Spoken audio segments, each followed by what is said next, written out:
Maayong hapon, Negros. Ining Digicast Negros 10. Ang nagapanguna nga napulo ka mga balita sa isla sa Negros ang ako nigadulong sa inyo via Facebook, YouTube, kay Channel 11, kag sa karon mabatian man live sa FM station nga 91.1 FMR Bacolod. Kagyari na ang top 10 nga mga balita sa Negros subong nga adlaw. Apat ka NPA patay, 2 ka soldado pilason kag 1 ka civilian missing sa natabuk encounter sa Mamayan City. Hindi tanan nga katapos ang transport organization sa Negros magaupod sa ginaplano nga transport strike. Iloy nakuhaan sa CCTV video nga nagakuha sa Shih Tzu sa atubang sa mga kabataan. 22 anyos nga napungol sang tulog nga bisita, ginbuno patay. Kag sa Good Vibes, Himamaylan Tayasan Highway, nasugura na ginalauman nga maging tourist attraction. Kinatanan sa Digicast Negros 10. Sa number 10,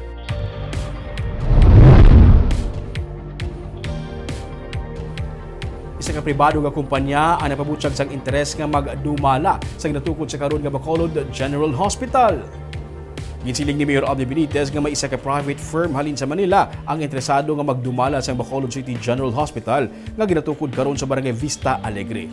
Kasubong sang ospital sa Makati, plano sang kumpuyahan ang isa ka public-private partnership sa pag-manage sang ospital. Nagapati si Benitez nga wala ini sa mangin konflikto sa mga balayran.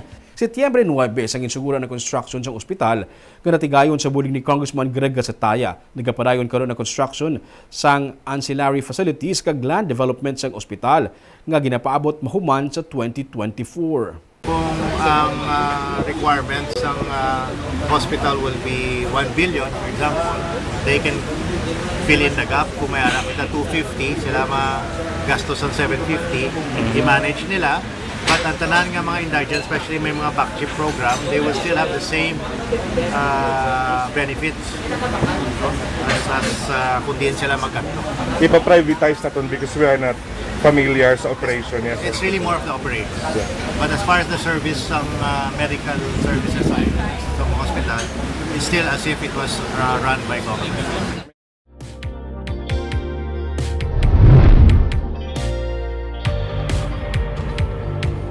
Sa number 9, ang pagpatigayon sa water analysis sa mga water samples gikan sa nagkalalain nga mga lugar sa San Carlos City pagatutukan subong nga adlaw.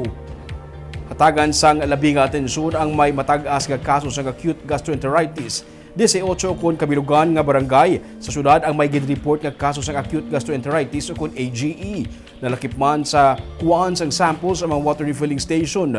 Tuyo nga mapatod ang bakterya nga yara sa tubig o kon iban pa nga residual substance. Sunod sa kay Joe Recalex Alingasa Jr., ang spokesperson, 55 ang active cases sa karon kung saan 28 ang amoebiasis cases kag 27 ang AGE.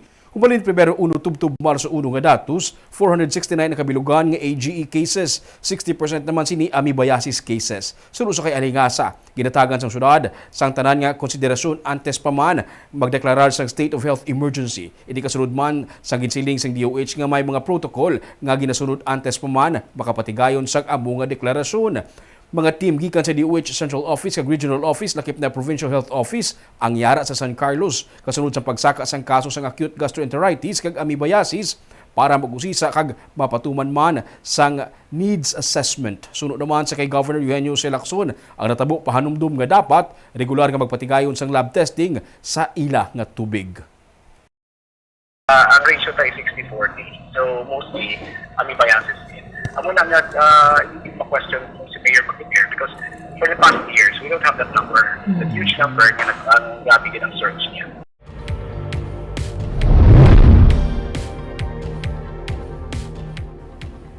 Sa number 8, sa maabot nga barangay elections, luyag ni Governor Eugenio C. Lacson mabatian ilang kapasalig nga mangin malinong ang piniliay. Sunod sa kay Lacson, masako na sa karon ang pagpanghanda sa mga yadtong luyag kag sarang makapapili sa barangay elections. Makapilaman ka tuig nga napaiso lang ang mga piniliay kag sa karon ginapaabot na ang pagpatigayon sini sa Oktubre. Wala man sa may ginakabig mainit nga sa pagsambuwa sa karon. Sunod sa kay Lacson, luyag sang tanan nga malinong ang piniliay. Bahin sa seguridad sunod sa gobernador, wala naman sa may na-monitor pang private armed groups sa Negros Occidental. They finally realized that it will happen already this year, no? Though wala na ni extension pa. So, una, nag-preparar na sila. And of course, manawagan ta that for all those that are intending to run, to also assure that it will be a peaceful election. No? It really depends on our actions, no? The candidates, no? For this barangay election. Depende man na so how you carry yourself. No? So bear in mind we want it as peaceful as possible. Sa number 7,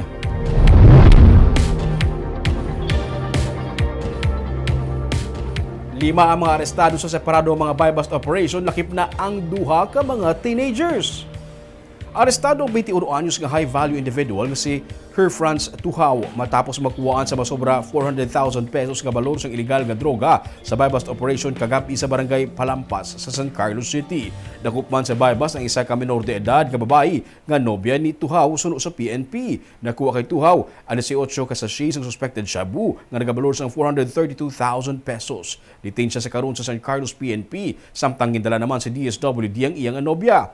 3 ka mga persona naman ang ginakop sa buy-bust operation sang kahapon sa Barangay 6 sa siyudad San Victorias. Arestado ang 18 anyos nga si Daniel Isuga kag ang iya upod nga sanday Jerry Magallanes kag Lorimay Combate. 16 ka mga sachets ang ginapatihan shabu ang nakuha sa ila. Ining ginabulubanta nagabalor sang 136,000 pesos. Kaso nga paglapas sa Republic Act 9165 ang ipasaka batok sa mga ginpang dakop.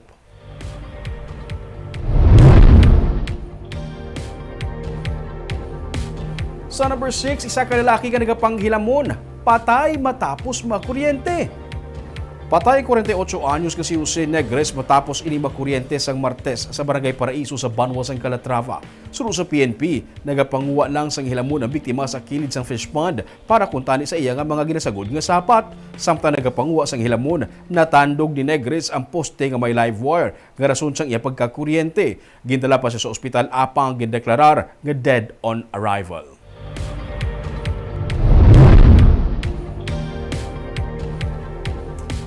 Sa number 5, isi nga nagpanumbag sa nagkakatulog nga bisita, ginbuno patay. Patay ang 22 anyos nga si John Michael Cornelio matapos ini ginbuno kagabi sa birthday party sa Barangay Mailom sa Bagos City. Sa investigasyon sa PNP, si Cornelio ang nagainom lang sa gintabungan sini nga birthday. Sang hinali na lang ini magmaaw sa nakigbais ini sa iban nga mga bisita. Dito kagin pangsumbag ni Cornelio ang pila sa iya mga himata kag dalakip na sa iya ginsumbag ang 56 anyos nga si Domi Pasigado nga nagakatulog na sa bangko dala sang kahulogbon. Dito kay nagkuha sang patalom si Pasigado kag ginbuno-buno sa dugan si Cornelio. Patay na siya sa mag-abot sa ospital at large sa karon ang suspetsado.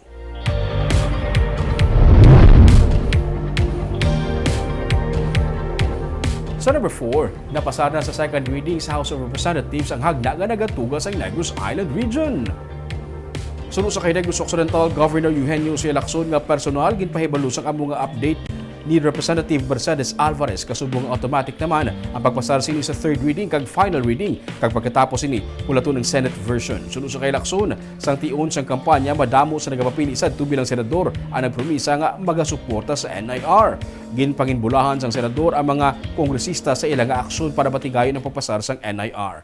Kung makitaan man lamang base sa pag-idug sang ginaduso nga hagna nga ang pagpasar sini nga isa kalayi mahimo nga makahulat na lamang kag hindi na kinahanglan pa ang isa ka executive order para sa NIR nga isa man sa mga tikang nga ginaduso. Dugang pa sang gobernador kung tigayon mapasar ang NIR bill sini nga tuig, ini ang mangin isa ka maayo nga Christmas gift para sa bag-o nga rehiyon. Samtang tinguan sa gihapon ni Lacson nga magpakig-angot sa kay Negros Oriental Governor Ruel Digamo para pamatian ang iya mga sentimento. It would be nice, no? It would be a nice Christmas gift to the new region, no? If they can pass it and sign into law this year. If they can see that it will happen this year, siguro we can wait na. No, we can already wait.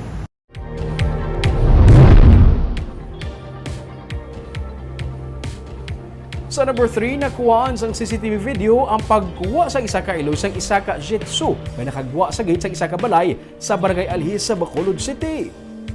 Sa video nga kuha sang CCTV, makita ang paglabay sa mga ginikanan dungan sa pagwa sang Shih Tzu sa gate sa pamilya Sobrevilla sa Purok Masagana sa Barangay Alhis sang Sabado sang hapon. Makita man ang kakibot sang duha ka mga kabataan sang gulpi na lang ginkuha sang isa ka iloy ang ido nga si Xander kag gindalagan palayo. Sunod sa manunudlo nga si Glenda Sobrevilla, inadlaw na siya nga nagakamingaw sa iya nga hinuptanan. Nagalaom siya nga kuntani, mabalik sa iya si Xander. Dugang pa ni Sobrevilla nga daw hindi niya mahangpan ang nahimo sang iloy nga pagkuha sang hinuptanan sa atubang mismo sang iya kabataan. Ang katapos ang community animal rescue effort sa Concare, ang grupo nga nagabulig man sa maestra, agud babalik si Xander sa iya nga fur parent. Ito kasubo, Blaster nga after 6 years, naging close ka na sa imo nga pet, dason it so happen, nga ginkuha lang yan sang isa ka tao, do ka hindi ka nami, bala nga example sa aton, nga mga kabataan, no?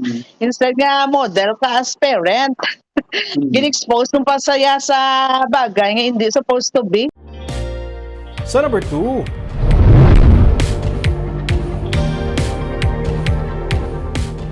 hindi tanan nga mga transport group sa Negros Occidental magaupod sa isa ka semana na transport strike ang ginaplano para sa masunod nga semana, ini bilang pagkontra sa PUV modernization program. Nagasuporta kag nagasimpati ang katapos ang United Negros Drivers and Operators Center kon undok sa ginaplano nga isa ka semana nga pagpatuman sang transport strike. Gani magaulat man sila sang tikang sang katapos ang pagkakaisa ng mga samahan ng tsuper at operator nationwide o piston kung dayunon ang plano nga untat biyahe sa badason nga semana. Inibisan nga in-extend na sang Land Transportation, Franchising and Regulatory Board o kung LTFRB ang deadline para sa franchise consolidation sa traditional jeepney sa Disyembre 31 sa baylo nga kutob na lang sa Hunyo 30. Kabahin man inisang tikang sa Department of Transportation, agud nga mapatuman ang Public Utility Vehicle Modernization Program. Nagpahayag naman si June Asis, Secretary General sa grupo nga sentrong samahan ng mga tsuper at operators Negros o Stone nga upod sa Federation of Bacolod Drivers Association. Magapaiway sila sa ginaplano nga pag-untat biyahe sa pagpati nga nahimo naman o kung nagahimo naman sa tikang ang lokal nga gobyerno agud mapahagan-hagan ang epekto sang ginasuguran nga PUV Modernization Program sa Bacolod City. Sa esensya ya 100% na kami nga nagasimpatiya kag nagasupport, no? Okay. Pero depende pa na iya sa result karon. Kay base may call off man nga matabo kay mismo ang Malacañang na statement. Nga i-kwanto i-scrap na to ang Memorandum Circular 2023-013. Wala sang rason nga mag-transport strike kami. Kaya hindi karong mag-transport strike sa ining imbes nga nagabulig sa ato ng syudad ng Bacolod, pangitaan ta naman sa problema. Tapos ang commuter, kaluluoy na karon yang mga commuter nga Kaag sa numero 1 sa mga balita, subong nga adlaw.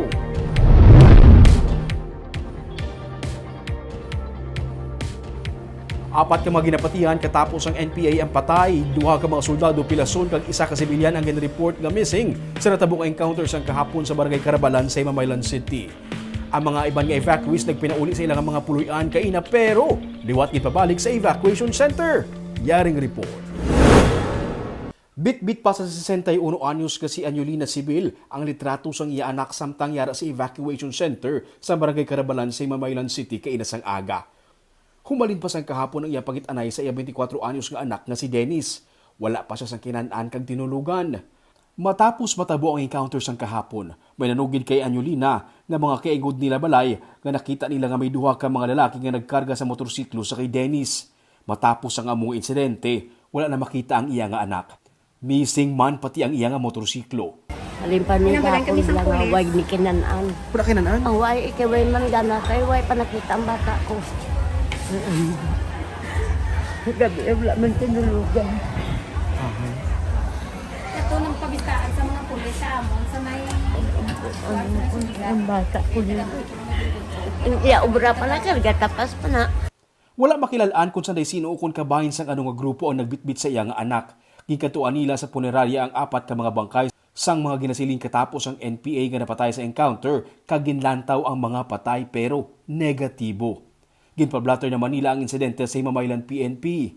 Ginakulbaan siya kung ano ang natabo sa iya nga anak. Residente man sila sa Barangay Carabalan kung saan inatabo ang encounter sang kahapon. Sa evacuation center, may nagapabilin sa gihapon nga mga evacuees kaina sang aga. Ang iban sa ila, nagpauli na sa ila lugar pero ginpabalik liwat sang army sa evacuation center kay wala pa matapos ang clearing operation. hambal naghagin pasuguan man sila kung ning pabalikon kami dili kay wala pa kuno ka-clearing ang mga army.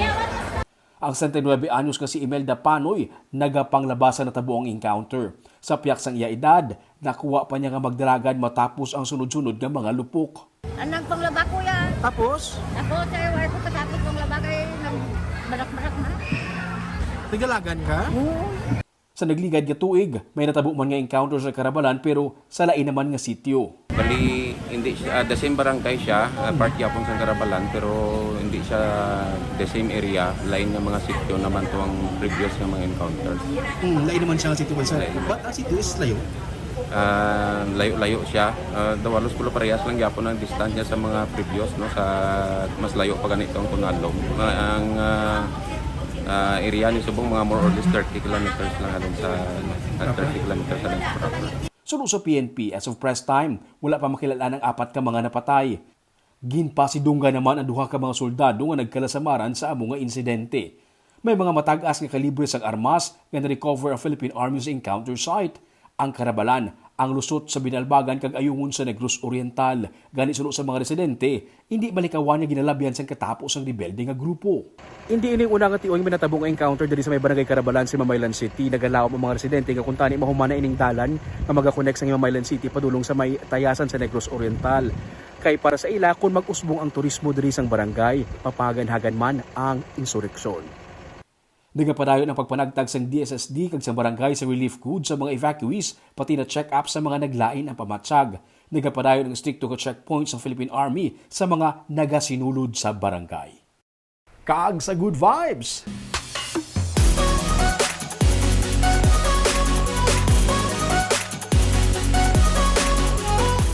Padayon sa karon ng construction sang highway nga magakonect sang Himamaylan City sa tayasan sa Negros Oriental. Ini ang dalan nga magaangot sa Himamaylan City sa tayasan sa Negros Oriental. Nasuguro na ang construction sa highway nga nagalabay sa matagas nga bahin sa Carabalan sa Himamaylan. 35 kilometros ang laba sinikag ang road construction ang nagabalor sang 400 million pesos. Kung mahuman, ginapaabot nga mabuhinan sang 30 kilometros ang kalayon sang biyahe halin sa Negros Occidental pakadto sa Negros Oriental. Sunod sa kay punong barangay Edgardo Rogelio sa barangay Carabalan, dako ini nga bulig ilabi na sa pagbiyahe. Ini na nila kinahanglan pa nga magpakabangkalan kung magtabok sa Negros Oriental kag mahapos man ang pagbiyahe sang ilang mga produkto parehas na lamang sang saging. Kaglabaw sa tanan, matahom ang lalantawon sa higad sa karsada. Makita ang kabukiran sa Himamaylan, pati na ang shoreline gikan sa ibabaw, pati na ang city lights kun gabi. Nagalaom sila nga kun mahuman ani, dako ini nga bulig sa ekonomiya kag turismo sang barangay. Masapos. Masapos. Siya ang pinaka shortest way sir sa to Oriental. Pwede ka makadulong produkto nyo na sa Oriental. Pwede, like pwede. ano nga ko products sa rin Mga saging, mga crop rots, di ba? Mga kwan, pwede na dito. O pwede ka makabakalit, dalaw mo dire, lapit-lapit lang. Dako siya nga bulig sa imo. Dako sir, tayasan. Tayasan ang lusot na sir. Guwapo po gilang view, sir. Oo, namin ang view sa amin sir. Pwede Babaw. makakompete sa mga biyaw. Ay, pwede sir, patapos gina makakon na sir, namin na. Kung pag taas mo na, makita mo na ang view. Kaag amo yato mga balita sa Negros, subong nga adlaw kay sa panahon sa karon dapat na kay baluka sa nagakatabo sa imo nga palibot pero dapat balanse kag eksakto ang mga impormasyon. Tubtob sa buwas. Ako si Romeo Subaldo, mayong hapon.